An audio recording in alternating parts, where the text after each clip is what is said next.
তুমি কি জানো এমন একজন বীর ছিল যা ইতিহাস পাতা থেকে আস্তে আস্তে মুছে যাচ্ছে, যে একাই ব্রিটিশ সেনাদের সাথে লড়েছিল বন্দুক ছাড়াই। তার নাম বাঘা যতীন। বাঘের সঙ্গে লড়াই করে বেঁচে থাকার পর লোকেরা নাম দিয়েছিল বাঘা যতীন।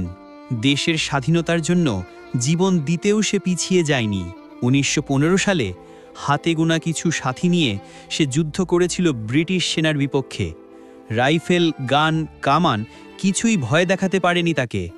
গুলিতে ঝাঁঝরা শরীরেও বলেছিল, আমার দেশের স্বাধীনতার লড়াই চলবে। তার নাম আজও ইতিহাসে গর্জে ওঠে, বাঘা যতীন।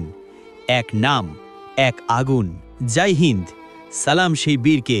বন্ধুরা, যদি বাঘা যতীনের সাহস তোমার মনে আগুন জ্বালায়, তাহলে এখনই লাইক দাও, কমেন্টে লেখো আমি ভয় পাই না, আর শেয়ার করো যেন সবাই জানে এই অজানা বীরের কাহিনী। আর এমনই অনুপ্রেরণামূলক ভিডিও পেতে সাবস্ক্রাইব করো।